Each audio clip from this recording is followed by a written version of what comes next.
नमस्कार दोस्तों, स्वागत है आपका इस कार्यक्रम में। दोस्तों, सोना गिरवी रख के लोन लेना बैंकों से या कई और गोल्ड की जो कंपनियां हैं, जिसमें बहुत सारी जो कंपनियां हैं जो दक्षिण भारत की काफ़ी है, मणप्पुरम गोल्ड वगैरह है या कुछ और भी हैं। ये खबरें मैं लगातार आपके पास देता रहता हूं कि सोना गिरवी रखकर लोन बहुत मात्रा में लिया जा रहा है भारतीयों के द्वारा। ये डिस्ट्रेस की सिचुएशन है, एक तरह से डिस्गस्टिंग सिचुएशन है, जहां लोगों के पास बच्चों की फीस देने को पैसे नहीं है, दवाई के पैसे नहीं है, डॉक्टर के पैसे नहीं है, तो सोना गिरवी रखते हैं, रोक के उससे लोन लेते हैं। अब जो खबर आई है वो और भी बुरी है। बुरी क्यों है? क्योंकि जिन गोल्ड कंपनियों के पास लोग सोना गिरवी रख रहे थे, वो लोग जिन्होंने उसको सोने को गिरवी रख के लोन लिया था, वो उसका ना तो ब्याज चुका पा रहे हैं, ना मूल चुका पा रहे हैं। यानी कि उनकी जो बुरी हालत है आर्थिक रूप से, वो और ज्यादा बुरी हो गई है। इसको देखते हुए जब आप उनका पैसा नहीं चुका पा रहे और उनका मूल और ब्याज उस सोने की कीमत से ज्यादा बढ़ गया, यानी कि सपोज करो आपका सोना 100 रुपए का था, लेकिन आपने जो लोन लिया और उसके ऊपर जो ब्याज था वो 110 रुपए का हो गया, तो यानी कि जो आपसे पैसा लेना है, जो सोना जो उनके पास पड़ा है वो कम कीमत का होगा, तो उनके पास क्या रास्ता बचेगा कि वो सोना बेच दें।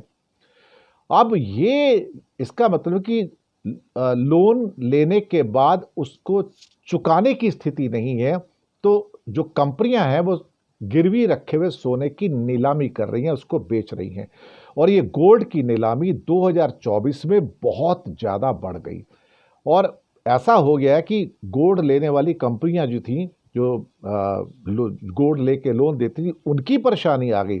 रिजर्व बैंक तो सख्ती निभाता ही, इसमें कोई शक वाली बात नहीं है, लेकिन बहुत सारी कंपनियां जैसे कि मणप्पुरम फाइनेंस है, मुथूट फाइनेंस है, जो सोना रख के आपको लोन दे रही थी, वो दरअसल अब उनका सोना बेच के अपना पैसा रिकवर कर रही हैं जो लोन दिया है। ये नीलामी अचानक से अप्रैल से सितंबर के बीच में 3 गुना बढ़ गई है, 3 गुना। और कंपनी जो है सोना बेच रही है, जैसे कि एक मुथूट फाइनेंस है।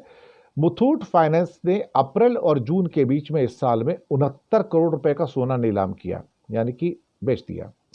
लेकिन जुलाई और सितंबर, इसी में अभी लास्ट के जो 3 महीने थे, जुलाई सितंबर, जुलाई अगस्त सितंबर के, उसमें 250 करोड़ का सोना नीलाम किया। एक बात बड़ी क्लियर हो गई कि 250 और ये 70 करोड़, 320 करोड़, ये 320 करोड़ का सोना गिरवी रख के लोगों ने लोन लिया था जो चुका नहीं पाए। मैंने कहा ना, इससे आपको पता लगेगा कि भारत में हालात कितने वो हैं।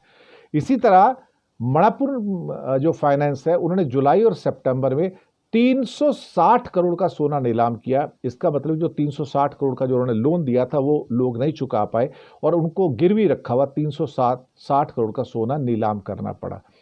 आप सोचिए, ये हालात भारत में, ये सिर्फ 2 कंपनियों के पास ही अप्रॉक्सीमेटली आप कहा जाए तो करीब करीब 680 करोड़ का सोना इन 2 कंपनियों ने नीलाम किया। और उसके अलावा और भी अनगिनत कंपनियां हैं जो छोटा छोटा सोना रख के लोन देती हैं, वो भी सोना नीलाम कर रही हैं, बेच रही हैं कि उनका पैसा तो रिकवर होगा जो लोन दिया, क्योंकि लोन लेने के बाद ना ब्याज दे पा रहे हैं, ना चुका पा रहे हैं। तो इन हालात में कंपनियां जो सोना रख के आपको लोन देती हैं, ये एक नया एंगल निकल के आया कि सोना गिरवी रख के तो मैं हमेशा आपके पास खबर देता था बैंकों के पास या इन प्राइवेट कंपनियों के पास, लेकिन वो चुका देते थे। अब खबर आ रही है कि चुका भी नहीं पा रहे हैं। तो इसका मतलब ये है कि इन लोगों की हालत अब और ज़्यादा खराब हो जाएगी, क्योंकि अब इनके पास राहत के लिए या इमरजेंसी के लिए कोई डॉक्टर की सुविधा चाहिए, दवाइयाँ चाहिए, हॉस्पिटलाइजेशन चाहिए, उसके लिए अब उनके पास दवाइयों का भी या बच्चों की फीस का भी पैसा नहीं बचेगा और सोना भी नहीं बचेगा जिसको गिरवी रख के लोग लोन ले सकें। ये भारत के गरीब आदमी की आज ये हालत है। शुक्रिया आपका बहुत बहुत।